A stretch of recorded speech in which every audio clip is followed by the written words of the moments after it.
Dit help nie om net pynpille voor te skryf vir iemand wat hartversaking of kanker het nie. Die punt wat ek wil maak is, geliefdes, ek dink ons ken almal die verskil tussen 'n siekte en 'n simptoom.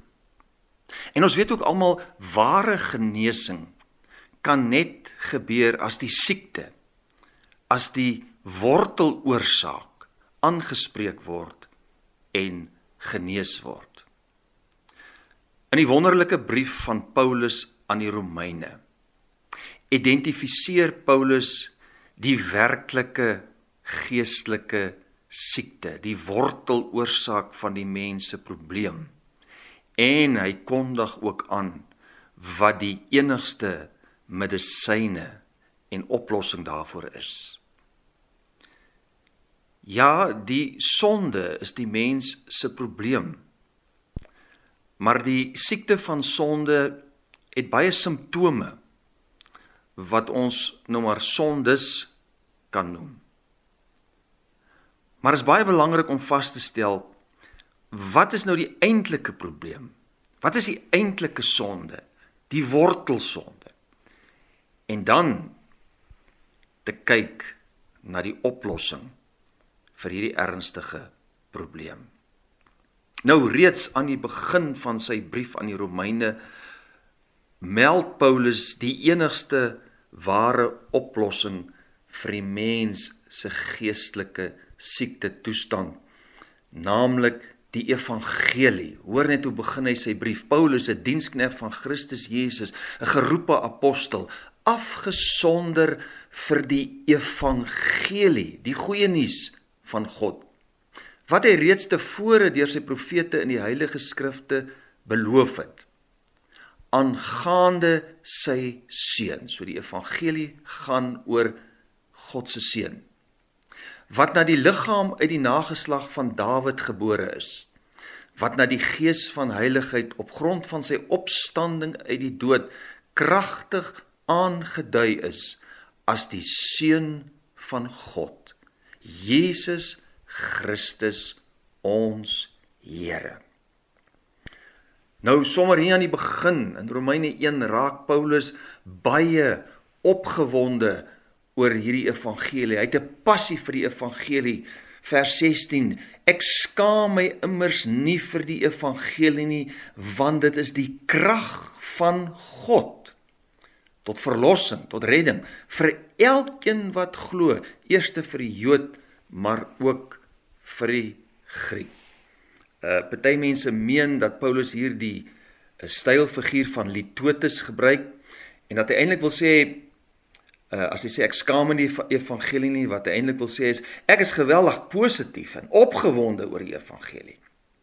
Kan ook wees dat hy dit baie letterlik bedoel, want baie mense was inderdaad destyds skaam vir 'n gekruisigde verlosser, want ons weet die kruisdood was 'n baie groot skande, en dat Paulus dit letterlik bedoel dat hy nie skaam is nie, maar dat hy positief is. Dit kom maar eintlik op dieselfde neer. Ons weet in elk geval dat Paulus absoluut oortuig was. Die evangelie, hierdie goeie nuus oor Jesus se kruis en sy opstanding, is die enigste oplossing vir die dodelike siek mens, geestelik gesproke. En Paulus wil baie graag dat elkeen, ook elkeen van ons, hierdie geneesmiddel vir ons sonde toestand sal aanvaar en ware vryheid en verlossing sal beleef. Maar nou is daar 'n probleem. Die meeste mense weet nie hulle is geestelik dodelik siek nie, of miskien wil hulle dit net nie erken nie.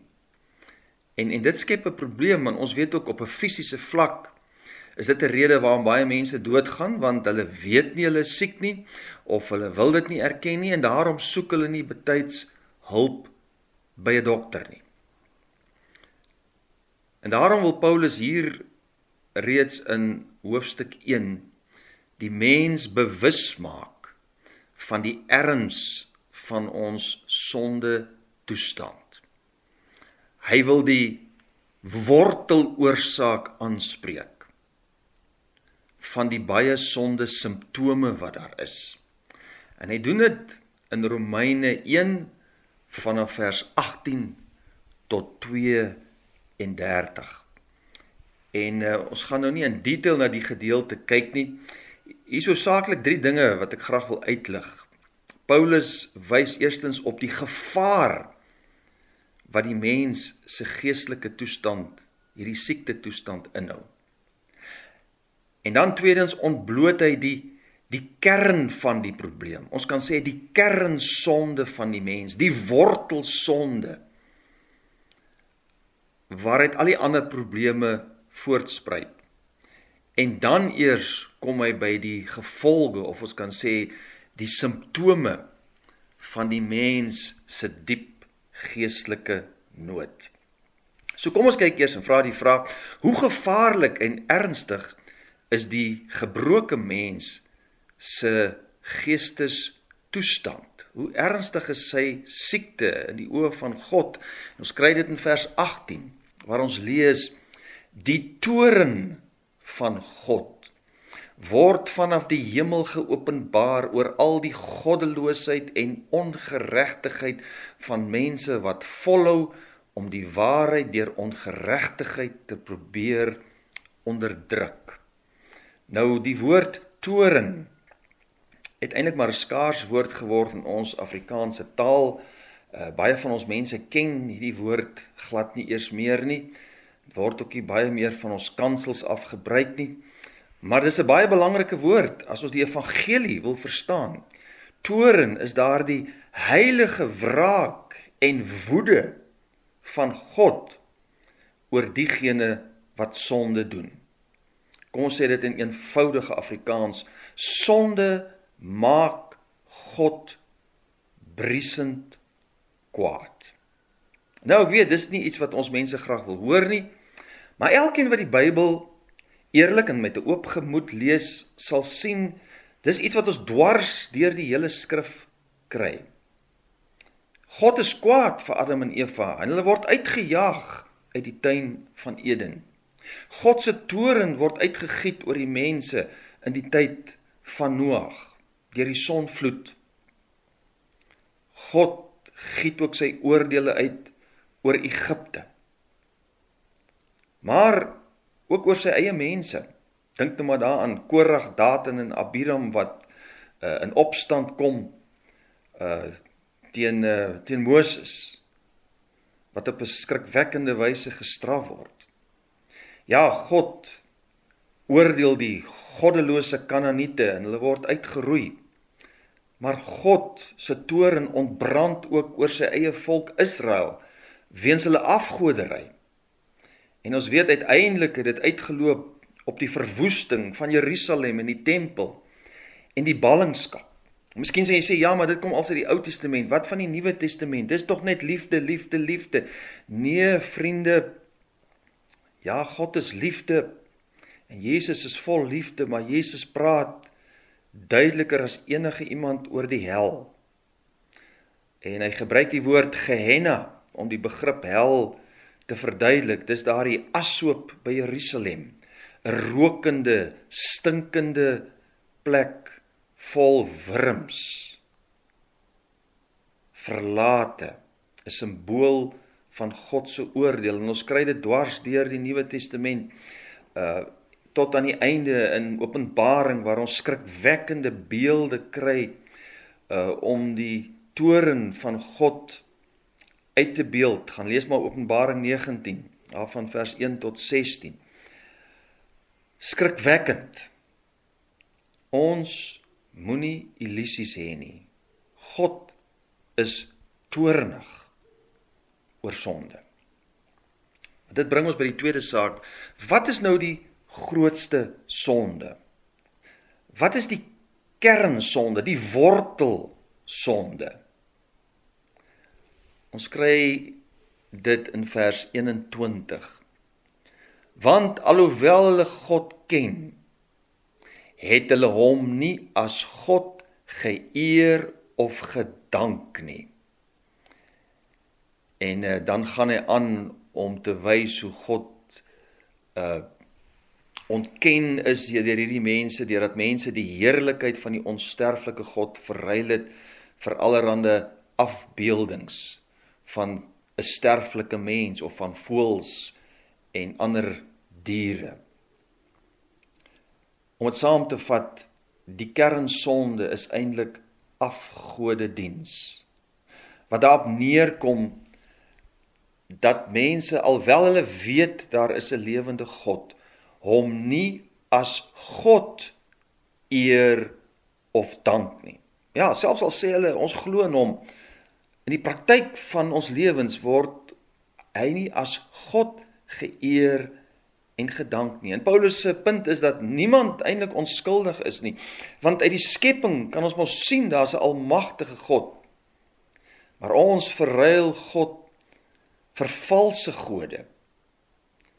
Dit is alle ander mense en ander dinge wat ons in die plek van God stel, op wie ons hoop stel, in plaas van God. Dis die oortreding van die eerste gebod. Daarom is dit ook in die 10 gebooie die eerste gebod. En as mens mooi dink, dit was ook Eva se sonde. Sy het God se goedheid en sorg begin wantrou. En toe na die slang geluister. Eintlik kom dit daarop neer, sy wou haar eie goetjie wees, wat haar eie reëls maak, en wou doen soos sy graag wou doen. En jy sal weet, dis presies maar vandag nog die situasie. Mense sê, maar ons wil ons eie reëls maak, ons wil self besluit wat is reg en verkeerd, ons wil besluit oor die beginsels van die huwelik, ons sal besluit hoe ons besigheid doen, ensovoorts, ensovoorts.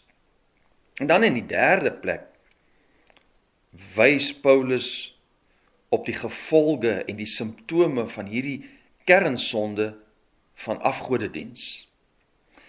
En dan lees ons eintlik iets skrikwekkends, en ons is geneig om dit te vergeet. God self gee die mens oor aan die sonde. Dis amper asof God wil sê, goed, julle wil nou julle eie pad loop, julle verwerp my as God, dis goed, dan los ek julle nou, en ek gee julle oor aan julle eie kranksinnige dwaasheid. En dan kyk ons, waar gaan julle eindig?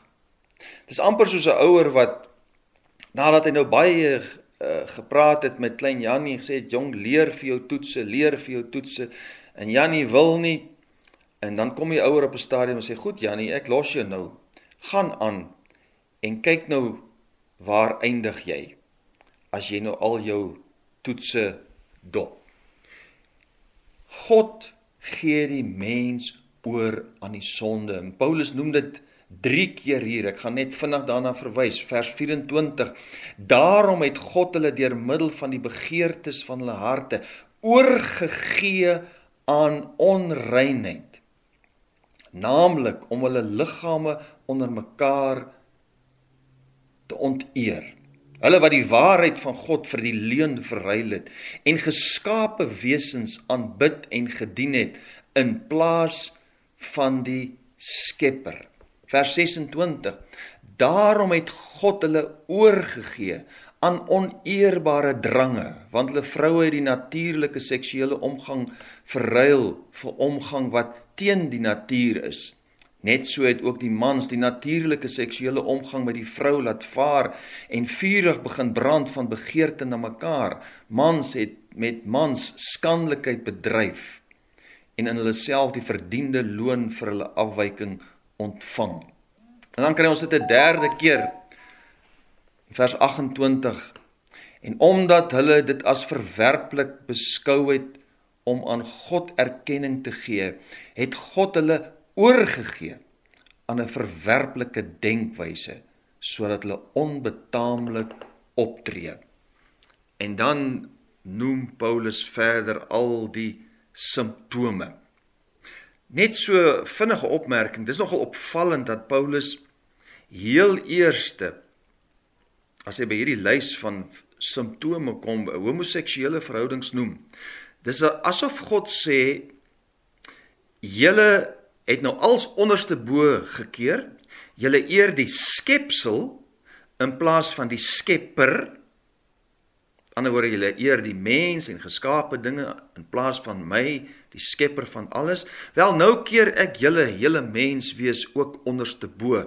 In plaas van normale verhoudings volgens die natuur, gaan daar nou abnormale verhoudings wees. Maar dit nou eers daar gelaat. Prakties.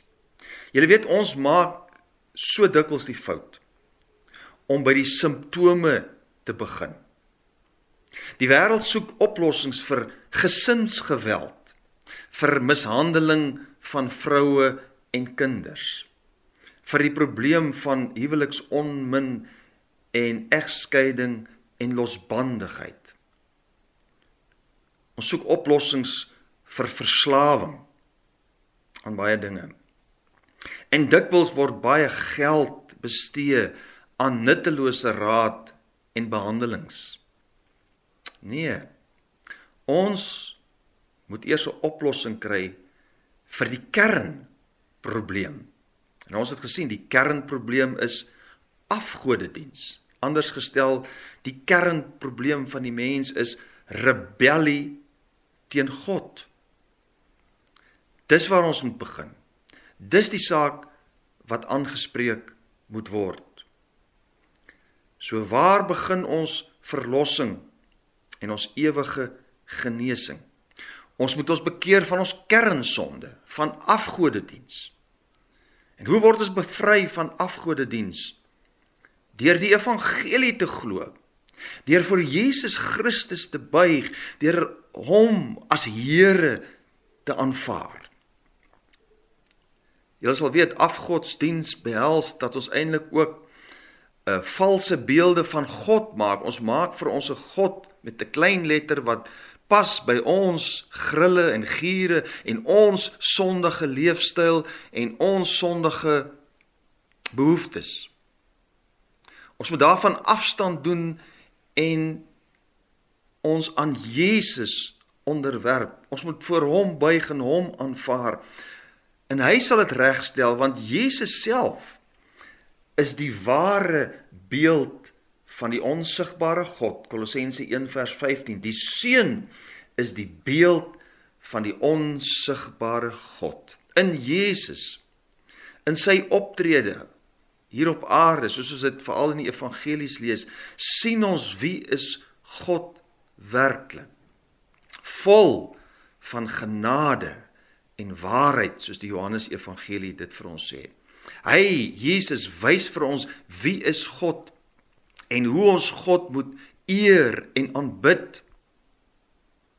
Om hierdie sonde van Romeine 1 om te keer in ons lewens. Vriend, glo in die Here Jesus as jy ware verlossing wil vind.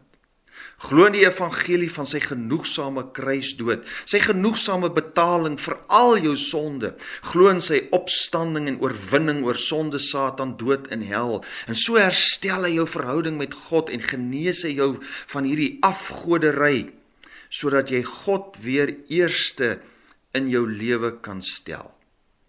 As jy so Jesus begin volg, weet jy, dan sal die ander simptome ook begin verdwyn en sal jy ook daarvan bekeer en sal jy 'n lewe begin leef wat eer aan God, ons skepper en ons verlosser bring.